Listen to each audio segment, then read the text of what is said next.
मंगलमय मंगल करण वीतराग विज्ञान। नमो ताहि जातै भय अरहंतादि महान। करि मंगल करि हो महा ग्रंथ करन को काज। जाते मिले समाज सब पावे निज पद राज।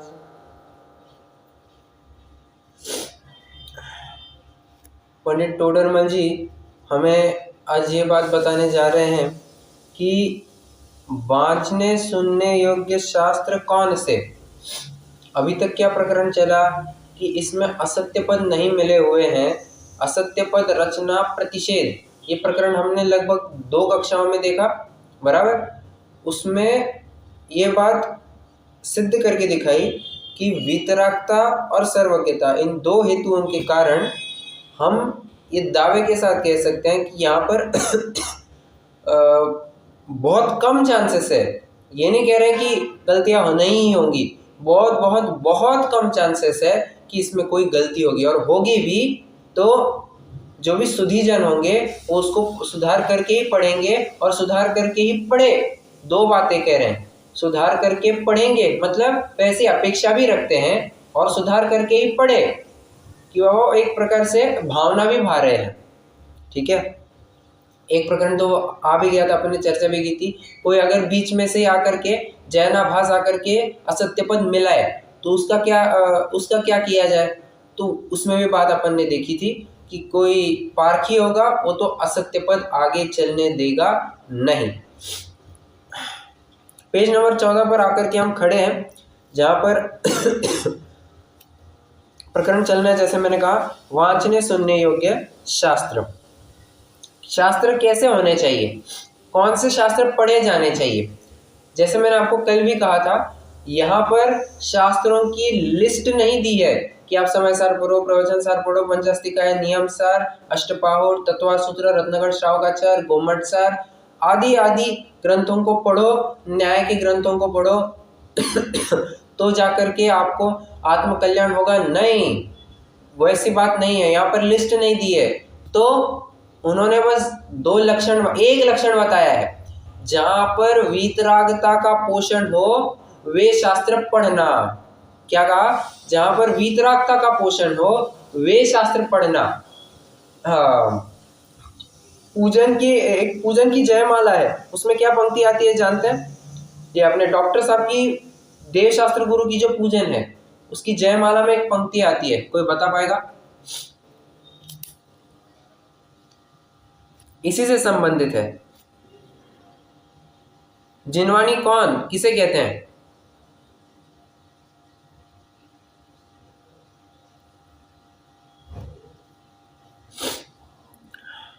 क्या बात है? के पोषक, आगे आगे, पोषक ही जिनवाणी है, ऐसे बराबर बराबर। वीतरागता की पोषक ही जिनवाणी कहलाती है। ये वहां पर ऐसी मूल पंक्ति आती है, बराबर। यहाँ पर भी वही बात कहते हैं, जहां पर वीतरागता पाई जाए वो ग्रंथ तुम्हारे लिए पढ़ने योग्य है, सुनने योग्य है। अब समझना, यहाँ पर इन्होंने सिर्फ एक शब्द का प्रयोग नहीं किया है, वांचना, ना ही सिर्फ इन्होंने सुनना ऐसे शब्द का प्रयोग किया है। वे कहते हैं वांचना सुनना कुछ भी हो, तुम कौन से ग्रंथों का कुल मिलाकर के कहना चाहते हैं अध्ययन करोगे, तो कहते हैं वीतरागता के पोषक ग्रंथों का ही तुम अध्ययन करना। ठीक है, थीम मैंने आपको बता दी है, अब अपन पढ़ते जाते हैं। जो शास्त्र, अच्छा कोई पढ़ेगा आज? कोई नया? मुझे कोई आपत्ति नहीं, शशि जी आप ही पढ़े, कोई आपत्ति नहीं है। हाँ, कोई नया भी पढ़ना चाहिए। हाँ जी। जो शास्त्र मोक्ष मार्ग का प्रकाश करे वही शास्त्र वाचने सुनने योग्य है। एक मिनट, अभी यहाँ पर यहाँ पर क्या कह रहे हैं, जो शास्त्र मोक्ष मार्ग का प्रकाश करे। मैंने अभी आपको लक्षण बताया वीतरागता, क्या ये दोनों लक्षण अलग अलग है या एक ही है? एक ही है।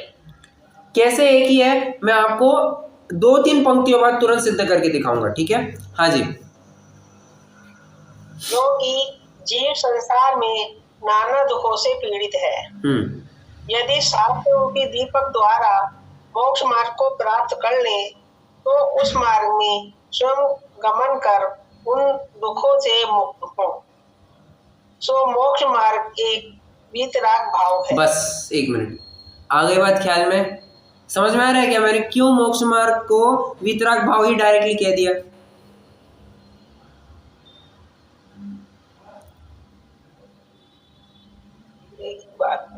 बराबर है। मतलब यहाँ पर पंडित साहब स्वयं कह रहे हैं कि मोक्ष मार्ग है सो एक वीतराग भाव ही है।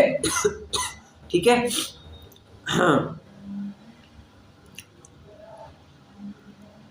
हाँ जी, आगे। इसलिए जिन शास्त्रों में इसी प्रकार का राग द्वेष मोह भावों का निषेध करके वीतराग भाव का प्रयोजन प्रकट किया हो, उन्हीं शास्त्रों का वाचना सुनना उचित है। एक छोटा सा वैसे ही प्रश्न पूछना चाहता हूँ मैं, थोड़ा सा प्रकरण से हट करके, बट मुझे अभी ख्याल में आया तो पूछना चाहता हूँ। जब अपन मोह राग द्वेष ऐसा कहते हैं तो मोह मतलब क्या और राग द्वेष मतलब क्या?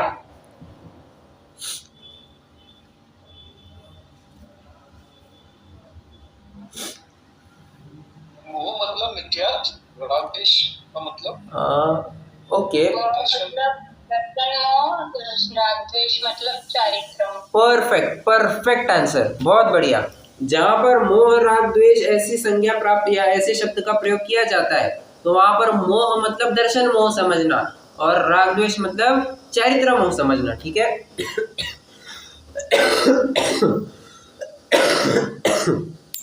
हाँ जी।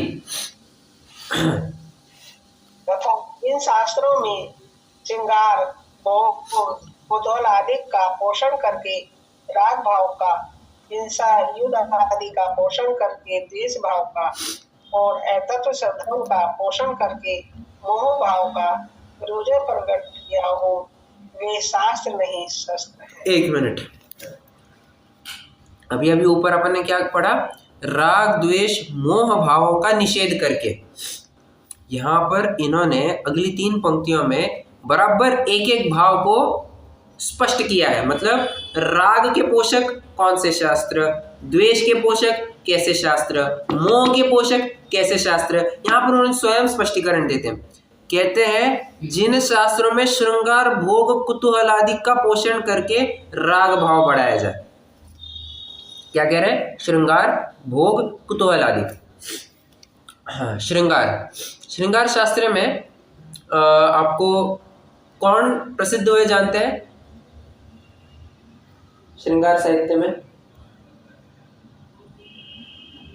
पहले तो बनारसीदास जी बराबर, उन्होंने बनारसीदास जी ने पहले पूरा श्रृंगार साहित्य लिखा था और बाद में उन्होंने गलती को एक्सेप्ट करके फिर उसको गोमती नदी में भी बहा दिया था, बात सही है, परंतु उन्होंने श्रृंगार रस में भी लिखा जरूर है।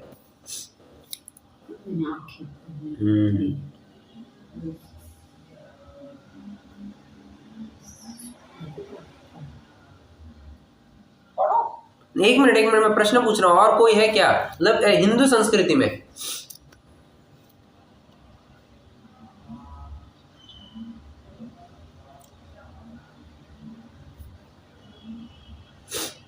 सूरदास की कथा जानते हैं क्या? कितने जाने सूरदास ने तो कृष्ण को लिखा। हाँ, यही बात है। सूरदास जी बहुत उच्च कोटि के विद्वान थे, हिंदू संस्कृति में माना जाता है, और इतने उच्च कोटि के कवि थे कि हर एक प्रहर में वे कृष्ण की भक्ति, मंदिर में जाकर के कृष्ण की पूजन भक्ति करते थे। और ऐसा नहीं कि घिसी पिटी वही भक्ति, नया छंद लिख करके, नया अर्घ चढ़ा करके वे भगवान को समर्पित करते थे, कृष्ण को समर्पित करते थे। अब ऐसे कृष्ण के भक्त जो सूरदास थे, उनकी एक बार नजर बस किसी महिला के पैरों पर पड़ी और उनको विकार भाव सताया। उनको इतना पश्चाताप हुआ कि मुझे कैसे विकार भाव सताया। उन्होंने अपनी दोनों ही आंखें फोड़ दी, परंतु हाँ, टू योर सरप्राइज, आंखें फोड़ देने के बाद में, मतलब अंधे तो हो गए, उन्होंने जितना कुछ भी साहित्य लिखा पूरा का पूरा श्रृंगार साहित्य ही लिखा। मतलब विचारणीय बात है, एक विकार भाव कितना बर्बाद कर सकता है, ये विचारणीय है। तो जिन शास्त्रों में श्रृंगार, तो ऐसे शास्त्रों को भी नहीं पढ़ना। भोग, अब अच्छा, श्रृंगार और भोग, इसके बारे में आपको कुछ बात कहना चाहूँ। अपने जैन शास्त्रों में भी कहीं ऐसा उल्लेख आता है क्या श्रृंगार और भोग के विषयों का?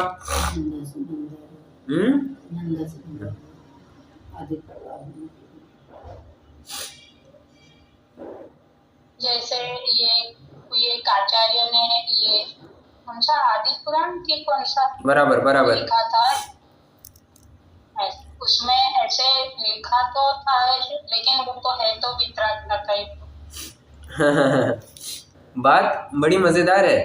कहते हैं कि हाँ, आचार्य जिनसेन, जिन्होंने आदि पुराण लिखा, तो उन्होंने उसमें आदिनाथ की दो पत्नियां नंदा और सुनंदा, उनके पूरे शरीर का नखशिखांत वर्णन किया और इतना अश्लील है कि कोई नहीं उसको पढ़ सकता। अरे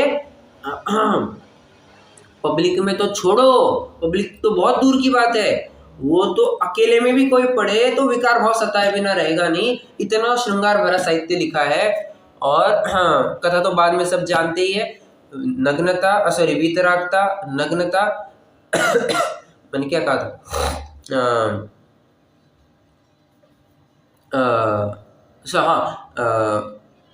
नग्न दिगंबर मुनिराज ये निर्विकारता के प्रतीक होते हैं, ये तो बाद में सिद्ध हो ही गया था। उन्होंने टेस्ट तो देना पड़ा ना, समाज के सामने उनको उत्तरित रहना पड़ा, ये कितनी बड़ी बात है। तो इसलिए जरूरी है माना कि उसमें उनका आशय सही था, वे कहना चाहते थे कि देखो, इतने सौंदर्य, इतने भोग विलास को भी छोड़ करके वे अपने आत्मा आराधना की तरफ बढ़ गए, तो ऐसे आदिनाथ की तुम आराधना क्यों नहीं करते हो? इस प्रकार से आदिनाथ की आराधना क्यों नहीं करते हो? तुम उनके विषय भोगों को देखते हो, तुम उनके आत्मा आराधना को नहीं देखते हो, तो ऐसा विचार करो ना तुम। संदेशा तो ये देना चाहते थे, परंतु पहले तो प्रकरण वही आया, बराबर, इसलिए फिर वो बहुत सारी दिक्कतें हो गई। तो श्रृंगार भोग वाले शास्त्र तो नहीं पढ़ना। अब कोई कहेगा नहीं, हम तो उसमें से वितराग भाव निकालेंगे। भले आदमी, अच्छे अच्छे ब्रह्मचारी जी उसको पढ़ करके अपने विकार भाव को नहीं सता पाते, तू कहाँ से बचा पाएगा? समझ में आ रहा है? तो पर्पजफुली अपन को ऐसे ग्रंथ तो टालने ही चाहिए। ऐसे ग्रंथ, फिर से कहूँ, पर्पजफुली टालने ही चाहिए। आगे, कुतूहलादिक का पोषण करके। कुतूहलादिक का पोषण करके मतलब जो कॉमिक्स वगैरह चलते हैं ना, वो भी आप ले सकते हैं। क्यों? उसमें थोड़ा सा हंसी मजाक कराया जाता है, तो कॉमिक्स, हंसने वाली किताबें, वो भी यहाँ पर लेना। और कुछ लेना चाहे तो हाँ, साइंस फिक्शन कितने जनों ने सुना है? साइंस फिक्शन ऐसे वो भी ले सकते हैं ना, जिसका रहस्य एंड में खुलता है, ऐसी स्टोरियां होती है। वो आगे द्वेष में थोड़ा ले सकते हैं, थोड़ा सा वो द्वेष में ले सकते हैं। मैं भी वही सोच रहा था अभी। तो मुझे बताइए, तो कुतूहल बनाता है ना कि अभी क्या होगा, आगे क्या होगा, किसने किया होगा, सस्पेंस, मर्डर मिस्ट्री सब आएगा जिसमें, बराबर है। तो ये भी कथा आप जरूर ले सकते हैं। फिर नहीं, तो मैं इसलिए कह रहा हूँ क्योंकि द्वेष में भी थोड़ा जाएगा, राग में आपने जैसे कहा बिल्कुल सही बात है, ये राग में भी जाएगा, ये द्वेष में भी जाएगा। कैसे? अब आगे पढ़िए। हिंसा युद्ध आदि का पोषण करके। अब जितने भी मर्डर मिस्ट्री या सस्पेंस वाले पिक्चर होते हैं, आप उसमें विचार कीजिए, उसमें काटा काटी या मारा पीटी के बिना वो सस्पेंस बन सकता है क्या?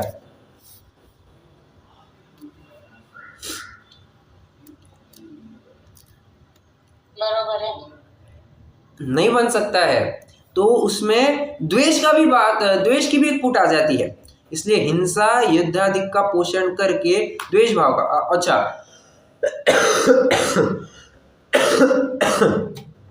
और क्या?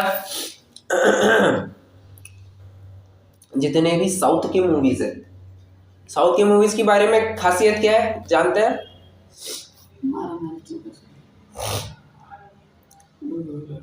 फाइटिंग नेक्स्ट लेवल होती है।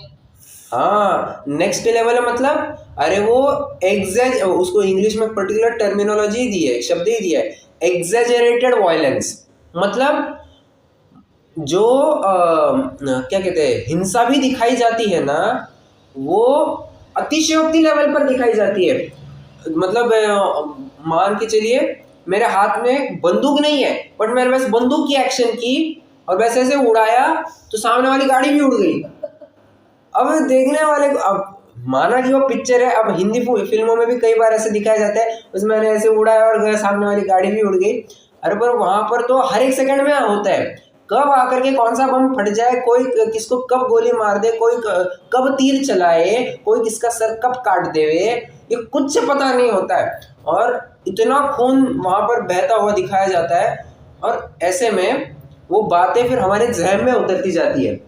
और ऐसे जो भी ज्यादा साउथ की फिल्में देखता है ना, आप नोटिस करना, कालांतर में उसका स्वभाव भी वैसा ही होते जाता है। तो पर्पसफुली मैं फिर से कहूं, ऐसे पिक्चर नहीं देखना, नहीं नहीं नहीं देखना। कोई कहेगा कि नहीं पुष्पा राज साला झुकेगा नहीं, अरे भाई तू कहेगा झुकेगा नहीं यार, तू झुके ना झुके, यहाँ पर विषयों के सामने तो सब झुकी जाते हैं, इतनी हिंसा क्या काम की। और साउथ की फिल्में तो लगभग वैसी है, कुछ ऐसा अच्छा आशय निकले, बहुत कम पिक्चरें होंगी, बहुत कम। साउथ की फिल्मों में वही होता है। तो हिंसा युद्ध आदि का पोषण करके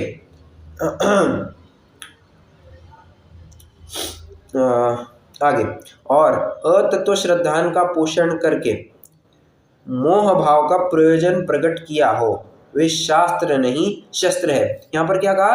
अतत्व श्रद्धान का पोषण करके। अतत्व श्रद्धान का पोषण करके मतलब क्या समझते हैं आप इस शब्द से, अतत्व श्रद्धान का पोषण करके? सच्चे देव शास्त्र गुरु की श्रद्धा नहीं करना, तत्वों का श्रद्धा नहीं करना। ओके, मे भी आपने जो पॉइंट बताया ना, एक मिनट, जो आपने अभी पॉइंट बताया ना, सच्चे देव शास्त्र, जो सच्चे देव शास्त्र गुरु नहीं है, तो उनकी बात कहीं ना कहीं हम राग और द्वेष में भी डाल सकते हैं। क्यों? यहाँ पर स्पेसिफिकली उन्होंने तत्व श्रद्धान की बात की है, तो 7 तत्वों के रिलेटेड आपको कुछ बात करनी होगी। आपने जो देव शास्त्र गुरु की बात कही वो राग और द्वेष में डाल सकते हैं। कैसे? अब जैसे शंकर पार्वती है, ठीक है, अर्धनारी नटेश्वर, ये कहां पर जाएगा? ये श्रृंगार भोग में चला जाएगा।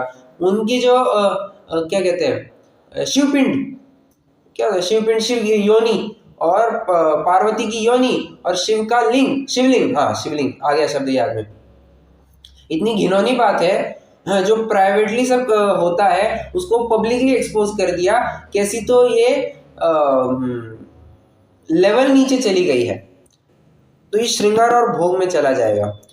हिंसा युद्धाधिक में जो चंडी माता और फलानी माता ये होम हवन करवाते हैं, जो ऐसे रुंड माला पहनते हैं और न जाने कितने लोगों को मारते हुए देखे जाते, मतलब होते हैं ना कई सारे ऐसे देवी देवताओं के फोटो दिखाए जाते हैं या मूर्तियां बनाई जाती है, किसी असुर को मार रहे हैं, किसी राक्षस को पीट रहे हैं, किसी को तलवार से मार रहे हैं, काट रहे हैं, सब की दिखाया जाता है। तो ये सब क्या है? ये हिंसा युद्धाधिक के है। तो ऐसे भी शास्त्रों को नहीं पढ़ना। ओके, अब मुझे बताइए तत्व श्रद्धान की बात क्या होगी?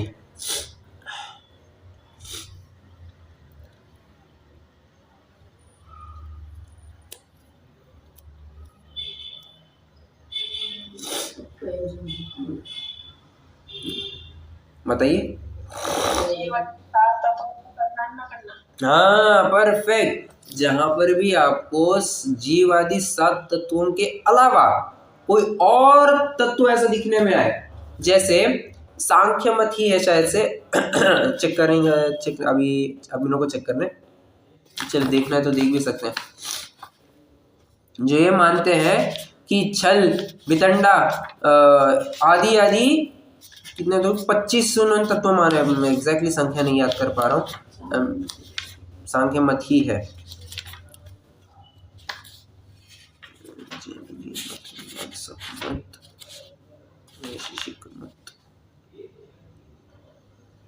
इसमें तो ये भी सब अलग है कि नहीं, नैयायिक मत है, सॉरी नैयायिक के 16 तत्व है, जहाँ पर प्रमाण, प्रमेय, संशय, प्रयोजन, दृष्टांत, सिद्धांत, अवयव, तर्क, निर्णय, वाद, जल्प, वितंडा, हेत्वाभास, छल, जाति, निग्रह स्थान। मतलब देखो क्या कहा है, वाद मतलब कहते हैं आप झगड़ा नहीं करोगे तो आप अधर्मी हो गए, आप कोई छलावा नहीं करते हैं, छल फरेबी नहीं करते तो आप तत्वों को नहीं मानते। अरे ऐसे भी कोई तत्व होते हैं क्या? तो ये क्या कहलाएंगे? ऐसे ग्रंथ ये वांचने सुनने योग्य नहीं है। यहाँ ये सब अतत्व है, तो अतत्वों के बारे में जो अतत्वों के बारे में बात करें तो ऐसे ग्रंथ वांचने सुनने योग्य नहीं है। ये मोह भाव को बढ़ाते हैं और अल्टीमेटली कहा ऐसे शास्त्र नहीं शस्त्र है। शस्त्र कैसे है रे बाबा? सिद्ध करके दिखाइए कि ये शास्त्र नहीं शस्त्र है। इससे अपना बुराई होएगा ना। बराबर। शस्त्र क्या करता है? अच्छा पहले तो मुझे बताइए शस्त्र करता क्या है?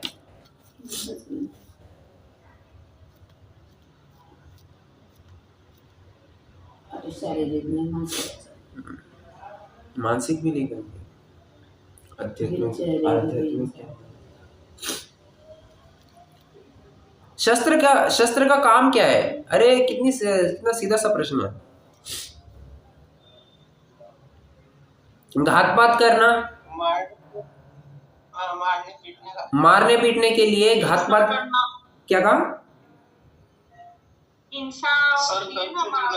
बराबर, हिंसा आदि के प्रयोग में हाँ सर तन से जुदा। अच्छा, सर तन से जुदा मतलब एक घाव दो टुकड़े, वैसा मतलब होता ही है। शस्त्र का है तो शस्त्र कितने ही प्रकार के, आज तो अणुबम वगैरह सब निकल गए हैं तो वो तो और भी घातक है। खैर तो वे शस्त्र क्या करता है? घातपात का काम करते हैं। यहाँ पर शारीरिक घातपात हो रहा है। बहुत बड़े लेवल का कोई शस्त्र का प्रयोग करे तो वो थोड़ा सामाजिक और देशव्यापी भी प्रभाव क्रिएट करेगा, किंतु जो ये वांचने सुनने योग्य शास्त्र नहीं है, जो कुशास्त्र है, वे आपका एक भाव का नहीं भवांतरों का बिगाड़ करेंगे। वे आपके मोक्ष मार्ग में अवरोध पैदा करेंगे। इसीलिए आपके मोक्ष मार्ग में घातक होने के कारण उनको शास्त्र नहीं शस्त्र कहा जाता है। मैं आपसे एक प्रश्न पूछना चाहता हूँ, छहड़ाला में दूसरी ढाल में कुशास्त्र किस प्रकार का, मतलब कुशास्त्र का निरूपण कैसे किया है? गुरु है वो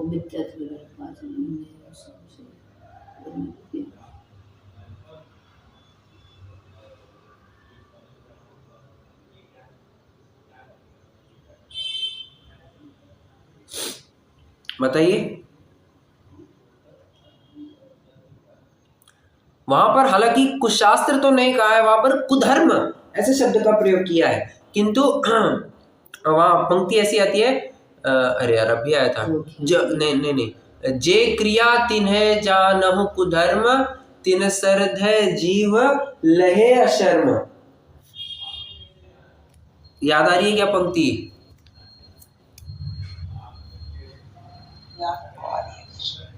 अर्थ बताइए, चलिए ये आप पंक्ति याद आ रही है, अगर अर्थ बताइए अभी। फिर से पंक्ति दोहराता हूं मैं। क्या था वो? जे क्रिया तिन्हें जानहु कुधर्म, तिन सरधे जीव लहे अशर्म।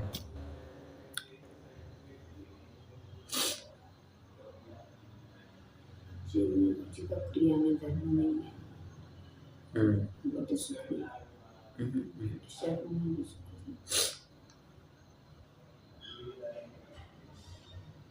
मतलब जीव सुख प्राप्त नहीं करता, शर्म का तो ये हो गया।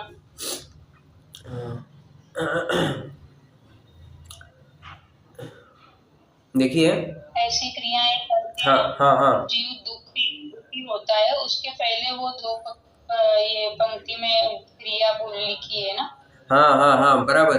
और वहां पर बात ऐसी आ रही है, जे क्रिया तिन्हें जानहु कुधर्म। अच्छा, ऐसी क्रियाओं को करना ये कुधर्म है और इससे जीव सुख को प्राप्त नहीं होता है। अच्छा, ऊपर की भी दो पंक्तियां थी, भाव हिंसा समेत दर्वित त्रस थावर मरण खेत। बराबर, राग आदि भाव हिंसा समेत दर्वित त्रस थावर मरण खेत। वहां पर एक अर्थ अपन ने, मुझे अच्छे से याद आ रहा है, अपन ने अर्थ देखा था,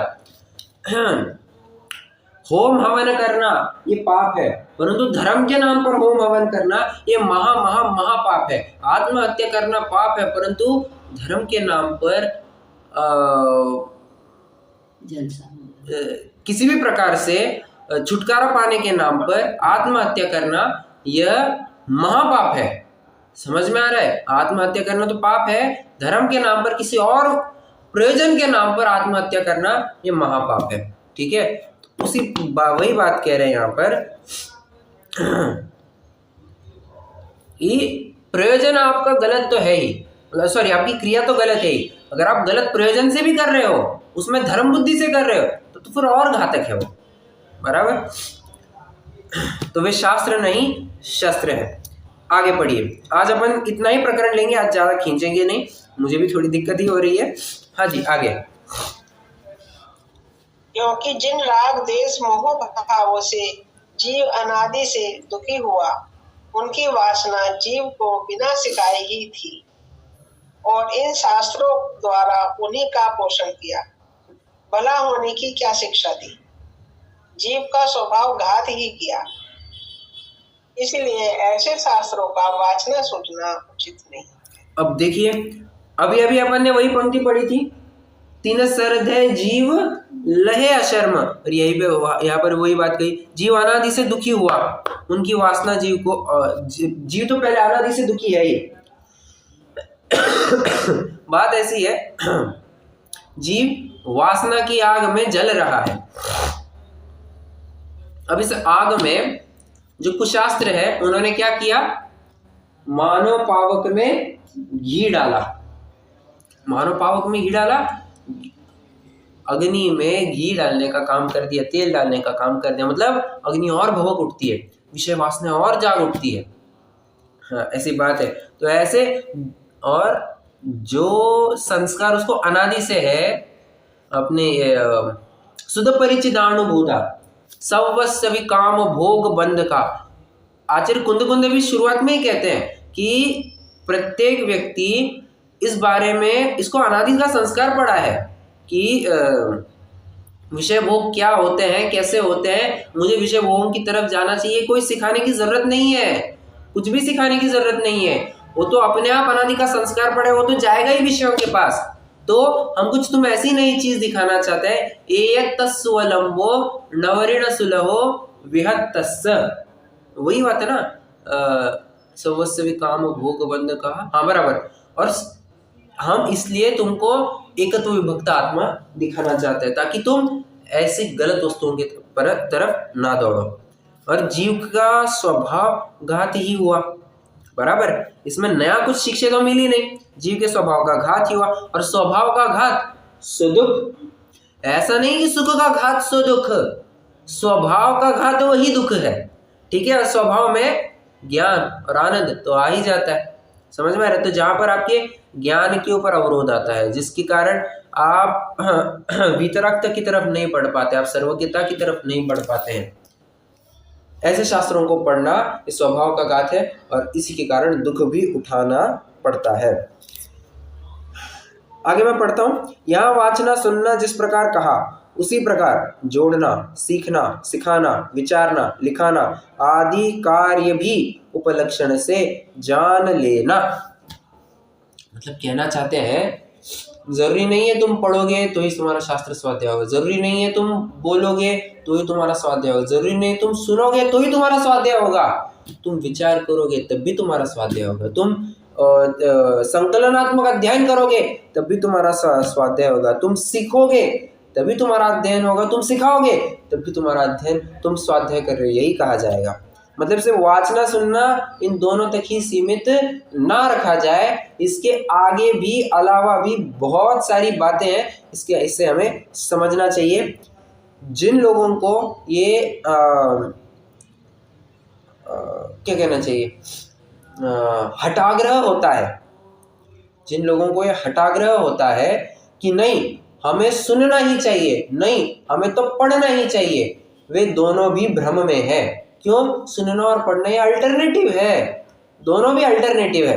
आपका काम किसी भी प्रकार से हो सकता है, आप पढ़ करके सच्चे शास्त्रों को पढ़ करके सम्यक तो प्रकट कीजिए, सुन करके प्रकट कीजिए, किसी भी प्रकार कर सकते हैं, बराबर।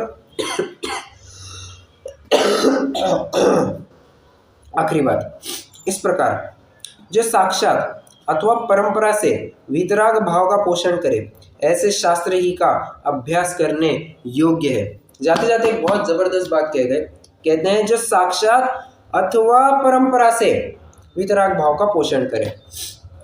प्रश्न है मेरा, साक्षात मोक्ष वीतराग भाव का पोषण करने वाले शास्त्र कौन से और परंपरा से वीतराग भाव का पोषण करने वाले शास्त्र कौन से? मैं यहाँ पर नाम नहीं पूछ रहा हूँ, यहाँ पर मैं लक्षण पूछ रहा हूँ। माइंड वेल, यहाँ मैं नाम नहीं पूछ रहा हूँ, यहाँ पर मैं लक्षण पूछ रहा हूँ।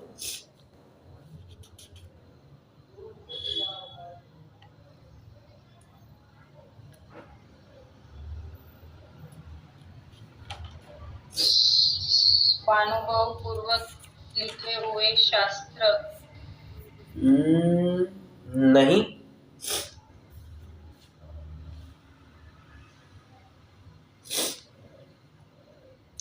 जो आत्मा की बात डायरेक्ट है वो साक्षात द्रव्यान योग से।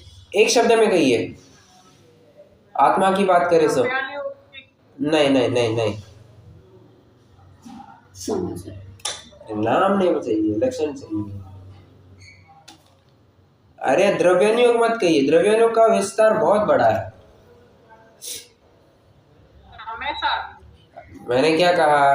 हाँ, आपको ग्रंथ का नाम नहीं लेना है, किसी का लक्षण बताना है। अरे आध्यात्मिक शास्त्र ये साक्षात वितराग भाव के कारण है। अब इसमें अपेक्षाएं हैं, ठीक है, अपेक्षाएं समझना। मैं आपको एक चार्ट बनाता हूँ, एक चार्ट बनाइए फटाफट। ऊपर हेडिंग लिखिए, जिनवाणी डैश वितरागता की पोषक। जिनवाणी वितरागता की पोषक। उसके दो ब्रांचेस कीजिए, साक्षात परंपरा, साक्षात और परंपरा।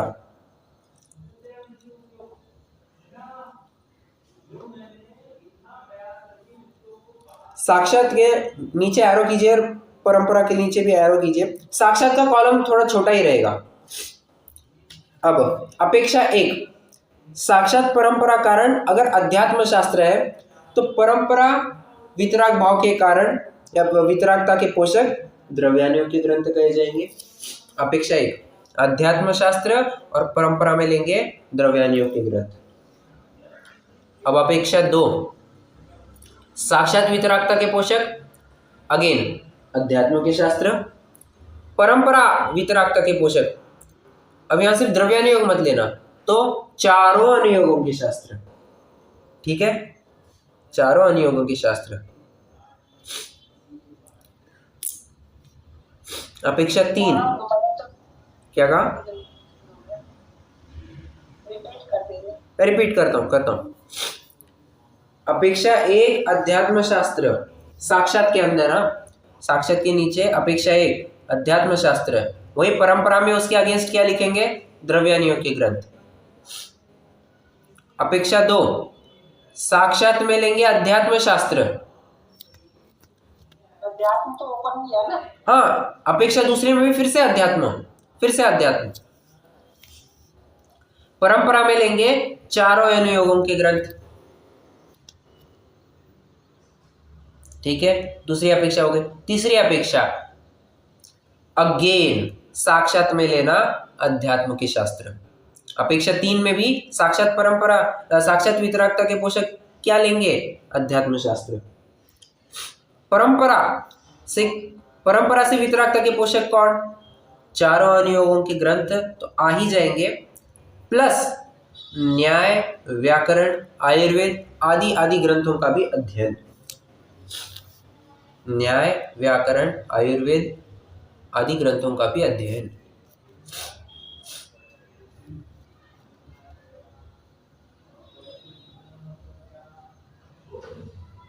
अपेक्षा 4 साक्षात में फिर से लेंगे अध्यात्म शास्त्र। मतलब एक देख पा रहे होंगे, साक्षात में आपको चारों अपेक्षाओं में आध्यात्मिक शास्त्र ही मिलेंगे। साक्षात कारण तो आध्यात्मिक शास्त्र ही है। अब परंपरा में जो चौथी अपेक्षा है वहां पर क्या लेंगे? जो अपन ने ऊपर लिखा था ना, चारों अनुयोग के ग्रंथ प्लस न्याय, व्याकरण, आयुर्वेद आदि के ग्रंथ, ये तो एज इट इज आ जाएंगे। प्लस क्या बात चल रही थी? हाँ, जो ऊपर अपेक्षा 3 में जो बातें लिखी थी वे तो एज इट इज आ जाएंगी। प्लस और भी क्या लेंगे? अन्य मतियों के ग्रंथ। अगर बुद्धि व्यवस्थित हो तो, बुद्धि व्यवस्थित हो तो मतलब उसमें से भी वितरागता निकालते आए, ऐसी बुद्धि हो तो। बुद्धि व्यवस्थित, मैं ये नहीं कह रहा कि मेंटल होगा, अनसाउंड माइंड का होगा, पागल खाना होगा, पागल आदमी होगा, ना ना ना ना, वो नहीं कह रहा हूं मैं। यहाँ पर बुद्धि ठीक होगा, अर्थ ये समझना कि उसमें से अन्य मतियों के ग्रंथ पढ़ करके भी उसमें से वितरागता ही निकालते आए तो वो भी परंपरा मोक्ष के कारण कहला सकते हैं। ठीक है, समझाणो का है।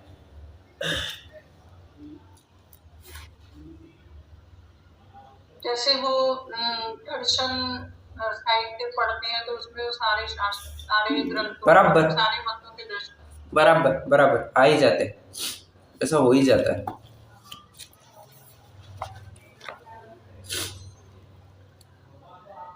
ठीक है, किसी को भी प्रश्न है यहाँ तक? नहीं तो अपन रुक जाएंगे अभी। इसमें तो नहीं है भैया जी, क्वेश्चन के बारे में पूछना था। पूछिए ना।